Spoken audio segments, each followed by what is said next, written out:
Hello दोस्तों, तो जैसा कि पिछले एपिसोड में हमने देखा कि मिस मू से यहाँ लिनडोंग और थर्ड प्रिंस को एक लियन वैली के बारे में मालूम हुआ, जिस जगह एक टेंपल की ओपनिंग हुई है और अंदर की तरफ कई सारे कीमती ट्रेजर है, जैसे कि स्काई टेलिस्मन स्पिरिट ट्री। इन ट्रेजर्स को हासिल करने के लिए वो लिनडोंग और थर्ड प्रिंस दोनों को अपने साथ इन्वाइट कर लेती है, जिस पर लिनडोंग और थर्ड प्रिंस को कोई भी एतराज नहीं था। लेकिन यहाँ लियन वैली के एंट्रेंस तक जाते हुए अचानक से इन लोगों को सामने की तरफ दो टीमें आपस में फाइट करते हुए देखने को मिलती है, जिनमें से एक का डिमोनिक रॉक डायनेस्टी नाम था और दूसरे का ज़ुआंगमिंग डायनेस्टी। और इन दोनों ही टीम्स में निर्वाणा रेल्म के कल्टिवेटर थे, लेकिन डिमोनिक रॉक डायनेस्टी के पास चेनमू था, जो कि निर्वाणा रेल्म के सेकंड युआन लेवल का वॉरियर है। इसलिए ज़ुआंगमिंग डायनेस्टी का हुआयुन यहाँ चेनमू से फाइट करने से घबरा रहा था, लेकिन जब उसने लिनडोंग की पावर चेक करी तो वो प्लान करता है कि वो लिनडोंग को अंदर जाने देगा ताकि चेनमू और लिनडोंग के आपस में फाइट हो और बीच में ये फायदा उठा ले। दूसरी तरफ हम देखते हैं कि लिनडोंग और उसके दोस्त जब यहाँ इस टेंपल के अंदर इंटर हो गए तो वो चारों तरफ ट्रेजर्स की तलाश करना शुरू कर देते हैं, जहाँ अपनी सोल आइज का इस्तेमाल करते हुए आखिरकार लिनडोंग स्काई टेलिस्मन स्पिरिट ट्री के सामने पहुंच गया था। अब आगे तो नेक्स्ट एपिसोड की शुरुआत यहाँ बिल्कुल उसी सीन से शुरू हुई, जहाँ लिनडोंग आखिरकार उस गोल्डन ट्री के सामने पहुंचते हुए मुस्कुराकर कहता है कि शायद हम लोग बिल्कुल सही लोकेशन पर पहुंचे हैं। मिस्टर डाओ भी लिनडोंग को मुस्कुराकर जवाब देते हुए कहता है कि हाँ, तुमने सही कहा, ये है स्काई टेलिस्मन स्पिरिट ट्री। तुम इसके अंदर मौजूद उस कोर को जाकर टच कर लो, उसके बाद ये ट्रेजर तुम्हारा हो जाएगा। लिनडोंग भी यहाँ मिस्टर डाओ की ये बात सुनकर धीरे धीरे उसी ट्री की तरफ बढ़ने लगा, जो कि किसी की भी मेंटल पावर को इनहेंस कर सकता है। लेकिन यहाँ पर लिनडोंग ने जैसे उस गोल्डन ट्री की तरफ बढ़ने की कोशिश करी, अचानक से हम देखते हैं कि वो फौरन से एक्टिवेट हो गया, जहां वो अपने टेंटिकल्स को लिनडोंग पर हमला करने के लिए तैयार कर लेता है। ये देखकर लिनडोंग ने भी दूसरी तरफ फौरन अपने बोन स्फीयर को रेडी करते हुए कहा कि शायद ये ट्री मुझे वेलकम नहीं करना चाहता। मिस्टर डाओ भी लिनडोंग को जवाब देते हुए कहता है कि इस गोल्डन ट्री के पास ऑलरेडी स्पिरिचुअल कॉन्शियसनेस आ चुकी है, इसलिए किसी को भी अपने पास आसानी के साथ आने नहीं देगा। लेकिन यहाँ पर मुझे लिनडोंग तो अपनी किस्मत आजमाना चाहता था, इसलिए हम देखते हैं कि जितना तेजी से हो सके वो उस गोल्डन ट्री की तरफ भागने लगा। साथ ही साथ वो रास्ते में उस गोल्डन ट्री के हर एक टेंटिकल अटैक्स को भी डॉज कर रहा था, जहां पर हम देखते हैं कि कुछ टेंटिकल जब एक साथ लिनडोंग पर हमला कर देते हैं तो लिनडोंग फौरन अपने बोन स्फीयर का इस्तेमाल करते हुए उन टेंटिकल्स को काट देता है। और ऐसा करने की वजह से लिनडोंग जंप मारकर फाइनली स्काई टेलिस्मन स्पिरिट ट्री के उस कोर के बहुत ही सारा पास पहुंच चुका था। लेकिन इससे पहले कि लिनडोंग उस कोर को टच भी कर पाता, तभी अचानक पीछे से एक टेंटिकल उसके पैर को पकड़ते हुए उसे फौरन पीछे की तरफ धकेल देता है, जिसकी वजह से लिनडोंग दोबारा से उसी पोजीशन पर आ गया जहां से उसने शुरू किया था। ये देखकर तो ज़्यामियान को काफी ज्यादा गुस्सा आ जाता है। वो लिनडोंग की मदद करने के लिए फौरन से आगे आ गया, लेकिन लिनडोंग उसे समझाते हुए कहता है कि शांत हो जाओ। और वो खुद भी अपने मन में सोच रहा था कि मैं इस तरह जल्दबाजी के साथ तो स्काई टेलिस्मन स्पिरिट ट्री को हासिल नहीं कर सकता, मुझे कोई ना कोई अच्छी प्लानिंग करनी होगी। लिनडोंग जब खड़ा होकर ये सब सोच रहा था, अचानक उसने महसूस किया कि पीछे से कोई अटैक कर रहा है, इसलिए फौरन लिनडोंग अपने बोन स्फीयर का इस्तेमाल करते उस अटैक को ब्लॉक कर देता है, जो अटैक किसी और ने नहीं बल्कि डिमोनिक रॉक डायनेस्टी के एक वॉरियर ली पान ने किया था। ली पान भी निर्वाणा रेल्म की इनिशियल स्टेज का वॉरियर है, जो कि यहाँ पर आते ही लिनडोंग को देखकर कहता है कि लड़के कौन हो तुम। ये कहते ही वो धीरे धीरे से लिनडोंग की तरफ बढ़ने लगा। दूसरी तरफ लिनडोंग भी अपने मन में सोचते हुए समझ जाता है कि ये निर्वाणा रेल्म की इनिशियल स्टेज का वॉरियर है। लेकिन चूंकि लिनडोंग यहाँ हुआयुन के सामने भी नहीं घबराया था, जो कि निर्वाणा रेल्म के फर्स्ट युआन लेवल का वॉरियर है, तो इसलिए वो लीपान के सामने फुल कॉन्फिडेंट होकर जवाब देते हुए कहता है कि तुम्हारी तरह मैं भी यहाँ पर ट्रेजर हंट करने के लिए आया हूँ, इससे ज्यादा तुम्हें मेरे बारे में कुछ भी जानने की जरूरत नहीं। जो सुनकर लीपान यहाँ हंसते हुए कहता है कि क्या कहा, ट्रेजर हंट? ओए बेवकूफ इंसान, क्या तुम्हें ये बात मालूम नहीं कि इस पूरे के पूरे टेंपल का ओनर सिर्फ डिमोनिक रॉक डायनेस्टी है, यानी कि यहाँ का हर एक ट्रेजर हमें बिलोंग करता है, इवन कि ये स्काई टेलिस्मन स्पिरिट ट्री भी। लिनडोंग उसकी ये बात सुनकर पीछे की तरफ देखते हुए उसे टोंट मारकर कहता है कि अच्छा ये बात है, लेकिन मुझे स्काई टेलिस्मन स्पिरिट ट्री पर तुम्हारे डिमोनिक रॉक डायनेस्टी का नाम तो लिखा हुआ दिखाई नहीं दे रहा, जो बात तो लीपान को गुस्सा दिला देती है। और वो लिनडोंग से कहता है कि तुम मैनिफेस्टेशन के पीक लेवल वॉरियर मेरे सामने एक कचरे के बराबर हो, फिर भी तुमने मेरे सामने एरोगेंट बनने की गलती कैसे करी? और ये कहती वो जोरदार पंचेस का इस्तेमाल करते हुए हर लिनडोंग पर पंचेस की बरसात कर चुका, जिनमें से हर एक पंच को ही लिनडोंग ने अपने बोन स्फीयर का इस्तेमाल करते हुए ब्लॉक कर लिया था। साथ ही साथ लिनडोंग यहाँ लीपान के एक भी अटैक से हिट नहीं हो रहा। लिनडोंग ने तो इतनी आसानी के साथ लीपान के हर एक अटैक को डॉच और ब्लॉक कर लिया था कि लीपान खुद भी थोड़ा सा सरप्राइज हो जाता है। और इसी तरह से फाइट करते हुए लीपान ने यहाँ पर लिनडोंग को स्काई टेलिस्मन स्पिरिट ट्री से थोड़ा सा दूर कर दिया था, इसलिए लीपान खुश होते हुए कहता है कि अब ये स्काई टेलिस्मन स्पिरिट ट्री मेरा होगा, मैं जा रहा हूँ इस ट्रेजर को अपना बनाने के लिए। ये कहती वो तीसी के साथ स्काई टलिस्मन स्पिरिट ट्री की कोर की तरफ बढ़ने लगा, क्योंकि जो भी इंसान इस कोर के अंदर पहले अपनी एनर्जी इंजेक्ट करेगा ये ट्रेजर उसी को अपना मास्टर एक्सेप्ट कर लेगा। पीछे की तरफ लिनडोंग यहाँ ली पान को स्काई टलिस्मन स्पिरिट ट्री की तरफ देखते हुए मुस्कुरा रहा था, क्योंकि वो जानता रहा कि आगे क्या होगा। और लिनडोंग की सोच के मुताबिक बिल्कुल ऐसा ही हुआ। ली पान यहाँ पर जैसे स्काई टलिस्मन स्पिरिट ट्री के कोर के पास पहुंचने लगा, तभी अचानक हम देखते हैं कि एक टेंटिकल उसे पैर से पकड़ते हुए पीछे की तरफ धकेल देता है। इसी पॉइंट पे फुरे से लिनडोंग ने भी अपना प्लान शुरू कर दिया, जहां हम देखते हैं कि वो फुरे से सामने की तरफ जंप करते हुए एक अटैक यहाँ ली पान की बॉडी पर चल चुका। और साथ ही साथ हम देखते हैं कि लिनडोंग ने अपने मल्टीपल क्लोन भी फुरे से तैयार कर लिए थे, जहां लिनडोंग का प्लान यही था कि वो अपने मल्टीपल पर्पल शैडो क्लोन्स का इस्तेमाल करते हुए स्काई टलिस्मन स्पिरिट ट्री को कंफ्यूज कर देगा, चूंकि उसे मालूम ही नहीं होगा कि ओरिजिनल लिनडोंग कौन है, इसलिए वो लिनडोंग को रोक ही नहीं पाएगा। और यहाँ पर भी बिल्कुल ऐसा ही हुआ। हम देखते हैं कि लिनडोंग के क्लोन्स तेजी के साथ आगे की तरफ बढ़ रहे थे, जहाँ स्काई टलिस्मन स्पिरिट ट्री कंफ्यूज हो चुकी थी और ओरिजिनल लिनडोंग की बॉडी यहाँ पर हर एक टेंटिकल को डॉच करते हुए आखिरकार स्काई टलिस्मन स्पिरिट ट्री के कोर के पास पहुंच गई। इस कोर क्रिस्टल के ऊपर एक तरह का सिंबल बना हुआ था, जिसे लिनडोंग ने जैसे ही टच किया तभी अचानक हम देखते हैं कि वो पूरा की पूरा गोल्डन ट्री उस कोर के अंदर समाने लगा,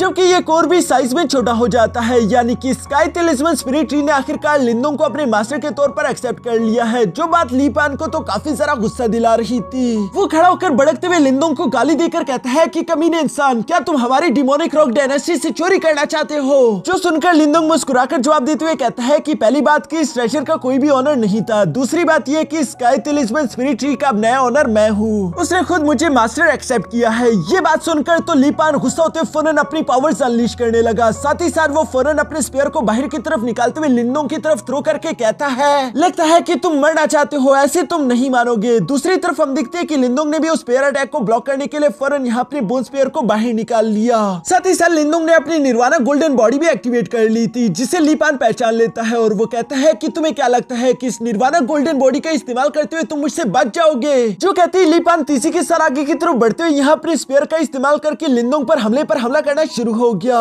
सामने की तरफ मौजूद लिनडोंग तो उसके हमलों को ब्लॉक करने के अलावा कुछ भी नहीं कर रहा, इसलिए ली पान कहता है कि क्या तुम मेरे हमले सिर्फ इसी तरह ब्लॉक करते रहोगे? मैं भी देखता हूँ कि आखिर तुम ये काम कब तक कर सकते हो। और ये कहती है उसने लिनडोंग को एक फाइनल हिट करते हुए थोड़ा सा पीछे की तरफ धकेल दिया, जिसके बाद वो एक बार फिर से अपने स्पेयर को लेकर यहाँ लिनडोंग पर हमला करने के लिए आगे की तरफ बढ़ने ही वाला था, लेकिन दूसरी तरफ लिनडोंग के पास यहाँ जाया करने के लिए वक्त नहीं, इसलिए हम देखते हैं कि उसने फौरन अपने डिमोनिक गोस्ट पपेट को बाहर निकाल लिया, जो कि बाहर आते ही ली पान को सिर्फ एक ही पंच में ढेर कर देता है। जो करने के बाद लिनडोंग ने वापस से अपने गोस्ट पपेट को अंदर रख लिया। यहाँ मिस्टर डाउ लिनडोंग से कहता है कि चूंकि अब तुम्हें ट्रेजर मिल चुका तो यहाँ पर हमें टाइम नहीं जाया करना चाहिए, चलो निकलने वाली करते हैं। लिनडोंग भी उसकी बातों से एग्री करता था, इसलिए वो जामियन को लेकर फौरन यहाँ से भागने लगा, जिसके यहाँ से जाने के बाद हमें देखने को मिलता है कि असल में ली पान मरा नहीं था, बल्कि वो अभी भी जिंदा है। दूसरी तरफ लिनडोंग उस लोकेशन से भागता भागता यहाँ काफी दूर आ चुका था, जहाँ पर अचानक ही उसे पीछे कुछ हलचल सुनाई दी और जब वो पलट कर देखता है तो ये लोग कोई और नहीं बल्कि मोलिंग और मिस मू थे, जो कि लिनडोंग को देखकर खुश होते हुए फौरन से उसके पास आ जाते हैं। दूसरी तरफ लिनडोंग भी उन्हें यहाँ पर देखकर हैरान होकर सवाल करते हुए कहता है कि आखिर तुम दोनों नीचे क्या कर रहे हो?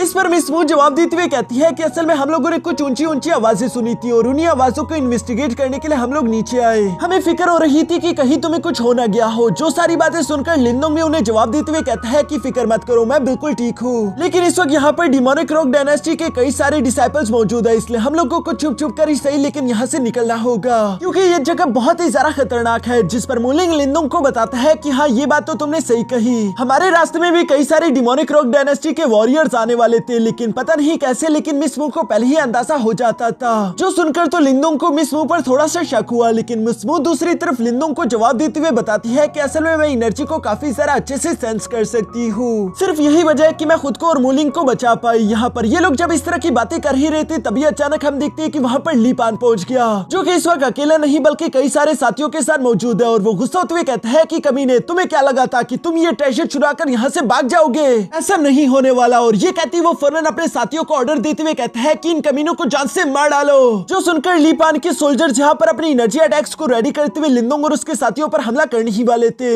लेकिन लिनडोंग ने दूसरी तरफ उनसे पहले ही अपने मैनिफेस्टेशन एनर्जी का इस्तेमाल करते वहाँ के पिलर्स को डिस्ट्रॉय कर दिया ताकि वो सामने की तरफ का रास्ता ब्लॉक कर सके। तभी अचानक हम देखते हैं कि मिस मू भी यहाँ पर लिनडोंग को हाथ से पकड़ते हुए कहती है कि चलो इस साइड मेरे साथ आओ। जो सुनकर लिनडोंग और मोलिंग दोनों ने ही मिस मू को फॉलो करना शुरू कर दिया था, लेकिन रास्ते में लिनडोंग उससे सवाल करते हुए कहता है कि आखिर हम लोग वहाँ पर क्यों जा रहे हैं। जिस पर मिस मू लिंदोंग को जवाब देते हुए कहती है कि डिमोनिक रॉक डायनेस्टी के वॉरियर चारों तरफ फैले हुए, अगर हमें उन्हें अवॉइड करना है तो हमें इसी तरफ जाना होगा। पीछे की तरफ हम देखते हैं कि ली पान भी रास्ता साफ करने के बाद अपने साथियों को गुस्से के साथ ऑर्डर देते हुए कहता है कि इस पूरे के पूरे टेंपल को छान मारो, वो चूहे यहाँ से बिल्कुल भी बचकर नहीं निकलने चाहिए। जो सुनकर उसके सोल्जर बिल्कुल ऐसा ही करते हैं। दूसरी तरफ लिंदोंग और उसके दोस्त भी यहाँ पर भागते भागते एक अजीब से मिस्टीरियस हॉल में पहुंच चुके थे, जहाँ चारों तरफ लिंदोंग को बड़े बड़े स्टैचूज देखने को मिलते हैं। उन बड़े स्टैचूज के माथों पर सील लगे हुए थे, जिन सील्स को देखकर लिंदोंग पहचानते हुए कहता है कि ये सील मैंने पहले भी कहीं पर देखे हैं। लेकिन तभी अचानक दूसरी तरफ थर्ड प्रिंस कहता है कि फिलहाल प्रॉब्लम यह है कि क्या हम लोग डिमोनिक रॉक डायनेस्टी के वॉरियर से दूर आए या नहीं, कहीं ऐसा ना हो कि उनके डिसाइपल यहाँ भी मौजूद हो। जो सुनकर लिंदोंग कहता है कि अच्छा पहले मैं आगे जाकर देखता हूँ, उसके बाद तुम लोग आना। ये कहने के बाद लिंदोंग सामने की तरफ जाकर चुपके से देखने की कोशिश करता है, जहाँ उसे सामने की तरफ डिमोनिक रॉक डायनेस्टी का कोई भी वॉरियर दिखाई नहीं दिया। इसलिए वो अपने दोस्तों से कहता है कि वहाँ पर कोई नहीं, चलो आगे बढ़ते हैं। जहाँ आगे की तरफ बढ़ते हुए इन लोगों को अपने सामने एक अजीब सा पिलर दिखाई दिया, जिसके ऊपर किसी तरह की फॉर्मेशन बनी हुई थी। मिस वो इस फॉर्मेशन को देखकर लिंदोंग से सवाल करते हुए पूछती है कि तुम तो एक सील मास्टर हो ना, तो इसे देखकर बताओ कि आखिर ये कैसी फॉर्मेशन है। जो सुनकर दूसरी तरफ लिंदोंग ने फौरन से अपनी डुअल यिन यांग एनर्जी का इस्तेमाल करते हुए उस फॉर्मेशन को एक्टिवेट करना शुरू कर दिया, जिसकी वजह से अभी ये लोग जिन बड़े बड़े स्टैचूज के पास से गुजर कर आए थे वो भी फौरन से एक्टिवेट होने लगे। उनकी आंखें और सील चमकने लगे थे, जबकि साथ ही साथ उस पिलर की फॉर्मेशन भी एक्टिवेट होने की वजह से अंदर से एक चाबी निकलकर बाहर आ गई थी। लिंदोंग इस चाबी को देखकर हैरान होते हुए कहता है कि पता नहीं आखिर ये है क्या, शायद इसका इस्तेमाल करते हुए इस रून के मैकेनिज्म को कंट्रोल किया जाता होगा। लेकिन मिस वो उस चाबी को देखते हुए कहती है कि शायद ये एक एंशिएंट सीक्रेट की है। जो सुनकर लिंदोंग भी हैरान होकर सवाल करते हुए कहता है कि क्या कहा तुमने, एंशिएंट सीक्रेट की, आखिर वो क्या होता है। जिस पर मिस वो जवाब देते हुए कहती है कि इस तरह की रून टेम्पल में कोई न कोई एंशिएंट सीक्रेट छुपे होंगे, जिस सीक्रेट को अनलॉक करने की यही चाबी होगी। हो सकता है कि वो सीक्रेट कोई बहुत ही ज्यादा पावरफुल मैजिकल वेपन या फिर कोई पावरफुल मार्शल आर्ट टेक्निक हो। ये सुनकर तो लिंदोंग को मिस वो पर और भी ज्यादा शक होने लगा। वो सवाल करके पूछता है कि मिस वो तुम्हें इस टेम्पल के बारे में कुछ जरा ही नहीं मालूम। जो सुनकर मिस वो यहाँ ना समझ बनने की एक्टिंग करते हुए कहती है कि वो तो बस मैंने कुछ अफवाहें सुनी थी, मुझे खुद भी नहीं मालूम कि आखिर ये है क्या। जबकि साथ ही साथ मिस वो कहती है कि वैसे अगर सोचो ये एक एंशिएंट सीक्रेट की होगी भी तो हमें इसे उठा लेना चाहिए ना, ये हमारे काम आएगी। जो सुनकर लिंदोंग जवाब देते हुए कहता है कि अगर तुम्हारे कहीं मुताबिक ये इतनी ही ज्यादा कीमती चाबी है तो मुझे नहीं लगता कि कोई यूं इसे ओपन में छोड़ेगा, जरूर ये कोई ना कोई चाल है। जो कहते हैं लिंदोंग चारों तरफ देखने लगा, पर तभी अचानक हम देखते हैं कि वहाँ पर डिमोनिक रॉक डायनेस्टी का चेनवू अपने साथियों के साथ पहुंच गया, जो आते ही कहता है कि आखिर यहाँ पर बाकी के डायनेस्टी के लोग क्यों आ गए। ये कहते हैं अचानक से चेनवू की नजर उस एंशिएंट सीक्रेट की पर भी पड़ गई, जिसे देखते हुए वो कहता है कि अच्छा तो तुम लोग भी यहाँ पर यकीनन इस एंशिएंट सीक्रेट की को लेने के लिए आए हो, लेकिन ये तो नहीं होने वाला। जो कहती चेनवू के साथियों ने धीरे धीरे करके यहाँ लिंदोंग और उसके दोस्तों को घेरना शुरू कर दिया। जो देखकर थर्ड प्रिंस यहाँ लिंदोंग से सवाल करते हुए कहता है कि लिंदोंग अब हम क्या करें। इस पर लिंदोंग जवाब देते हुए कहता है कि इनकी तादाद ज्यादा है, फिलहाल विड्रॉ करने में ही भलाई है। और ये कहती वो वहाँ से पीछे की तरफ हटने लगे, पर तभी अचानक हम देखते हैं कि उस साइड से ली पान अपने साथियों के साथ भागता हुआ आ रहा था, जो कि आते हुए कह रहा था कि अब तो तुम पकड़े गए, अब कहाँ भाग कर जाओगे। लिंदोंग उसे देखकर अपने मन में परेशान होते हुए कहता है कि इस कमीने को भी अभी आना था। जबकि दूसरी तरफ हम देखते हैं कि वहाँ से भी इन लोगों को यहाँ डीमन रॉक डायनेस्टी के लोगों ने घेर लिया। अब यहाँ लिंदोंग और उसके दोस्तों के पास बचकर निकलने के लिए कोई भी रास्ता नहीं था। दूसरी तरफ चेनवू यहाँ पर अपने भाई ली पान की ऐसी कंडीशन देखकर सवाल करते हुए कहता है कि ली पान आखिर तुम्हारी ये हालत किसने करी। जिस पर ली पान शिकायत लगाते हुए कहता है कि यही है वो लड़का, इसने मुझसे स्काई टैलिस्मन स्पिरिट ट्री भी ले लिया और साथ ही साथ मेरी ये कंडीशन कर दी। जो सुनकर चेनवू गुस्सा होते हुए कहता है कि तुमने हमारे डिमोनिक रॉक डायनेस्टी के ट्रेजर चुराने की हिम्मत करी, अब तुम्हें इसकी कीमत चुकानी होगी। और ये कहते ही चेनवू फौरन से अपनी पावर अनलीश कर लेता है। जहाँ इससे पहले कि वो लिंदोंग पर हमला कर पाता, तभी अचानक लिंदोंग उसे आवाज देते हुए कहता है कि रुक जाओ, अगर तुमने कुछ भी करने की कोशिश करी तो ये एंशिएंट सीक्रेट की डिस्ट्रॉय हो जाएगी। चेनवू देखता है कि लिंदोंग ने अपने स्पेयर को एंशिएंट सीक्रेट की पर रखा हुआ था, इसलिए वो घबराते हुए फौरन से रुकर कहता है कि ठीक है मेरे दोस्त, मैं तुम्हें कुछ नहीं कहूंगा, अगर तुम ये एंशिएंट सीक्रेट की मेरे हवाले कर दो तो तुम्हें मैं यहाँ से जाने भी दे सकता हूँ। यहाँ जब चेनवू ये सब कह ही रहा था, तभी अचानक लिंदोंग ने दूसरी तरफ से एक अजीब एनर्जी महसूस करी, जो कि किसी और की नहीं बल्कि हुआयुन की थी। हुआयुन ने यहाँ तीसरी साइड से आते ही फौरन अपनी आईसी एबिलिटी का इस्तेमाल करते हुए वहाँ पर डीमन रॉक डायनेस्टी के कोई डिसाइपल्स को एक साइड से खत्म कर दिया। जो देखकर चेनवू गुस्सा होते हुए कहता है कि हुआयुन आखिर तुम्हारी हिम्मत कैसे हुई, क्या तुम जानते हो कि तुम क्या कर रहे हो। जिस पर हुआयुन जवाब देते हुए कहता है कि हाँ, मैं ज़ुआंगमिंग डायनेस्टी के लिए ये एंशिएंट सीक्रेट की हासिल कर रहा हूँ। जो मौका लिंदोंग को तो काफी ज्यादा बेहतरीन लगा और फौरन उसके दिमाग में एक आइडिया आ गया। वो यहाँ पर ब्रदर हुआयुन का आवाज देते हुए कहता है कि तुम्हें ये एंशिएंट सीक्रेट की चाहिए ना, तो लो पकड़ो कैच करो। और ये कहते ही लिंदोंग ने तीसी के साथ साथ उस एंशिएंट सीक्रेट की को यहाँ हुआयुन के हाथों में थ्रो कर दिया, जो देखकर तो हुआयुन काफी ज्यादा खुश हो जाता है। नीचे की तरफ चिन्मू हुआयुन को आवाज देते हुए कहता है कि वो एंशिएंट सीक्रेट की हमारी है, तो उसे हमारे हवाले करो। चूंकि हुआयुन उसकी बात नहीं सुन रहा था, इसलिए चिन्मू ने अपने साथियों से कहा कि चलो आगे बढ़ो और ज़्वांगमिंग डायनेस्टी के हर एक सोल्जर को जान से मार डालो। जो सुनकर डीमन रॉक डायनेस्टी के डिसाइपल बिल्कुल ऐसा ही करते हैं और यहाँ पर इन दोनों ही डायनेस्टीज के सोल्जर्स के दरमियान आपस में खतरनाक जंग शुरू हो गई। ऊपर की तरफ चिन्मू और हुआयुन भी अपनी पूरी जान लगाकर एक दूसरे के साथ इस एंशिएंट सीक्रेट की के लिए फाइट कर रहे थे। नीचे की तरफ लिंदोंग का प्लान तो पूरा हो चुका था, इसलिए वो मिस मू और साथ ही साथ मोलिंग से कहता है कि चलो अब हमें यहाँ से निकलना चाहिए। लेकिन वो लोग जिस साइड से जाने वाले थे वहाँ पर पहले से ही ली पान अपने साथियों के साथ मौजूद है, जो कि लिंदोंग से कहता है कि जाने से पहले वो स्काई तलिस्मन स्पिरिट ट्री मेरे हवाले कर दो। जो सुनकर लिंदोंग मुस्कुराते हुए कहता है कि ख्वाब देखते रहो, ख्वाब देखना अच्छी बात है। लिंदोंग का बस ये कहना ही था कि तभी अचानक ली पान और उसके साथी गुस्से से भड़क गए और वो तेजी के साथ आगे की तरफ बढ़ने लगे, जो देखकर ज़्यावियान भी फौरन से हवा में जाते हुए अपने आग को उन लोगों पर बरसाने लगा। जिस फायर अटैक से सिर्फ ली पान ही आगे की तरफ बढ़ पाया और वो अपने स्पीयर को लेकर तेजी के साथ लिंदोंग पर हमला करने के लिए पहुंच जाता है, जहाँ पर हम देखते हैं कि लिंदोंग ने भी फौरन से अपने सेलेस्टियल बोन स्पीयर को बाहर निकालकर यहाँ ली पान का मुकाबला करना शुरू कर दिया था। और इसी तरह से ली पान के साथ स्पीयर फाइट करते करते अचानक से हम देखते हैं कि लिंदोंग फौरन से अपनी डिमोनिक गोस्ट पपेट को भी बाहर निकाल लेता है, जिसने बाहर आते ही फौरन से ली पान पर हमला करना शुरू कर दिया और यहाँ दो ही पंचेस में वो उससे पीछे की तरफ धकेल चुका। ली पान जानता रहा कि वो उस डिमोनिक गोस्ट पपेट का मुकाबला नहीं कर सकता, इसलिए वो लिंदोंग से कहता है कि आखिर तुम ये बेशर्मों की तरह क्यों लड़ते हो, अगर तुम में हिम्मत है तो इस गोस्ट पपेट का इस्तेमाल मत करो। जो सुनकर लिंदोंग कहता है कि ठीक है, जैसी तुम्हारी ख्वाहिश। और ये कहती है लिंदोंग फौरन से हवा में जंप कर चुका, जहाँ वो अपने ज़्वानवू हेवनली प्रिजन पीक ट्रेजर को बाहर निकालते हुए बड़ा कर देता है। क्योंकि इस ट्रेजर का वजन हजारों टन था, इसलिए हम देखते हैं कि इस वजन को ली पान संभाल नहीं पाता और वो इसके नीचे दब गया था, जो करने के बाद हम देखते हैं कि लिंदोंग अपने प्रिजन पीक और साथ ही साथ गोस्ट पपेट दोनों को अंदर की तरफ रख लेता है। जो करने के बाद लिंदोंग फौरन अपने दोस्तों के पास आकर उनसे कहता है कि चलो अब यहाँ से निकलने की करो। ये सुनकर थर्ड प्रिंस लिंदोंग से सवाल करते हुए कहता है कि क्या तुम हमारे साथ नहीं आओगे, जिस पर लिंदोंग जवाब देते हुए कहता है कि नहीं, अभी तक मुझे एंशिएंट सीक्रेट की नहीं मिली, यानी कि लिंदोंग अब उस एंशिएंट सीक्रेट की को हासिल करना चाहता है। जो कहते हुए लिंदोंग वहाँ पर मौजूद डिमोनिक रॉक डायनेस्टी के डिसाइपल को पीट रहा था। ये सारी बातें सुनकर मोलिंग जवाब देते हुए कहता है कि ठीक है, लेकिन तुम अपना ख्याल रखना। और ये कहने के बाद वो मिस मोलिंग से कहता है कि चलो यहाँ से चलते हैं। दूसरी तरफ मिस मोलिंग का जाने का इरादा तो नहीं था, लेकिन उसके पास जाने के अलावा कोई दूसरा ऑप्शन भी नहीं। यहाँ अपने दोस्तों को जाता हुआ देखकर लिंदोंग भी फौरन से ज़्यावियान पर सवार होकर असली एंशिएंट सीक्रेट की को ढूंढना शुरू कर देता है। जब लिंदोंग उस असली एंशिएंट सीक्रेट की तलाश कर रहा था, तो पीछे की तरफ हम देखते हैं कि चिन्मू और साथ ही साथ हुआयुन नकली एंशिएंट सीक्रेट की के लिए एक दूसरे से फाइट कर रहे थे,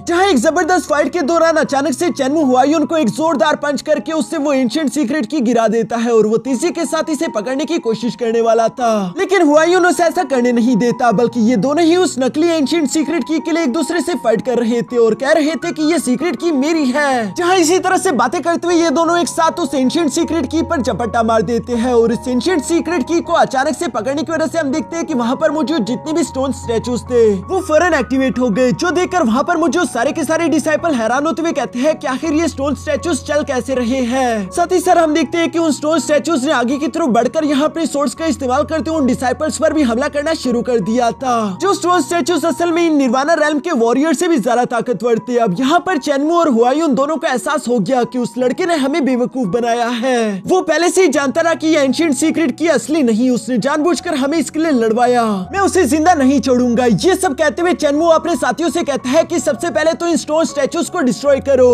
जो सुनकर डिमोनिक रॉक डायनेस्टीज के डिसाइपल बिल्कुल ऐसा ही करते हैं, लेकिन अपनी सारी पावर इस्तेमाल करने के बावजूद भी वो एक भी स्टोन स्टैचू को डिस्ट्रॉय नहीं कर पा रहे। उल्टा वो स्टोन स्टैचूज ही फॉर्मेशन एरे का इस्तेमाल करते हुए इन सब लोगों को बिखेरना शुरू हो गए, जो सब ऊपर से चिन्मू और हुआयुन भी देख रहे थे। चिन्मू कहता है कि ये स्टोन स्टैचूज बहुत ही ज्यादा पावरफुल है, लगता है कि हम दोनों को मिलकर काम करना होगा, तभी हम इन स्टोन स्टैचूज को डिस्ट्रॉय कर सकते हैं, वरना हम सब के सब यहाँ पर मारे जाएंगे। चिन्मू की ये बात हुआयुन को भी बिल्कुल सही लगी, इसलिए वो भी चिन्मू का साथ देने के लिए तैयार हो गया था। इसके बाद सीन शिफ्ट होकर दूसरी तरफ यहाँ लिंदोंग और ज़्यावियान पर आ जाता है, जो कि मिस्टर डाउ की सेंसिटिव नोज का इस्तेमाल करते हुए उस असली एंशिएंट सीक्रेट की को तलाश करने की कोशिश कर रहे थे। यहाँ लिंदोंग मिस्टर डाउ से सवाल करते हुए कहता है कि आखिर वो एंशिएंट सीक्रेट की और कितनी ज्यादा दूर है, जिस पर मिस्टर डाउ जवाब देते हुए कहता है कि बच्चे जरा शांत हो जाओ, मुझे एक बार वो की मिल जाए तो मैं तुम्हें खुद ही बता दूंगा। लेकिन दूसरी तरफ लिंदोंग परेशान होते हुए कहता है कि हमारे पास ज्यादा समय नहीं बचा। ये सोचते हुए लिंदोंग अचानक से पीछे की तरफ देखता है कि उसके पीछे भी सेम स्टोन स्टैचूज आ रहे थे, जो कि एनर्जी अटैक यहाँ लिंदोंग और ज़्यावियान पर करना शुरू हो गए। लिनडोंग ज़्यामियन के इस्तेमाल करते हुए कैसे तैसे उन स्टोन स्टैचूज के अटैक्स को डॉज कर रहा था। दूसरी तरफ मिस्टर डाउ कहता है कि स्टूपिड टाइगर, हिलना डुलना बंद करो, मैं तुम्हारी वजह से कंसंट्रेट नहीं कर पा रहा। ये सब बोलते हुए अचानक से मिस्टर डाउ ने एक अजीब सी एनर्जी महसूस कर ली थी और वो बताता है कि मुझे वो एंशिएंट सीक्रेट की मिल गई, लेफ्ट की तरफ मुड़ो। जो सुनकर ज़्यामियन भी बिल्कुल ऐसे ही करता है और ये लोग उड़ते उड़ते एक और स्टोन स्टैचू की तरफ बढ़ने लगे, जिसे देखकर मिस्टर डाउ बता रहा था कि इसी के अंदर से मुझे वो एनर्जी महसूस हो रही थी। लेकिन दूसरी तरफ लिनडोंग उस स्टोन स्टैचू को देखकर हैरान होते हुए कहता है कि ये तो मुझे बिल्कुल भी स्पेशल नहीं लग रहा। क्या सच में तुम्हें पूरा यकीन है? जिस पर मिस्टर डाउ जवाब देते हुए कहता है कि मेरी नाक कभी भी झूठ नहीं बोलती, यकीनन वो एंशिएंट सीक्रेट की जरूर इसी स्टोन स्टैचू के अंदर होगी। जो सारी बातें सुनकर लिनडोंग भी ज़्यामियन से कहता है कि ठीक है ज़्यामियन, फिर इसी स्टोन स्टैचू की तरफ बढ़ो। और यहाँ इसी चेस सीन के साथ हमारा ये एपिसोड यहीं पर खत्म हो जाता है।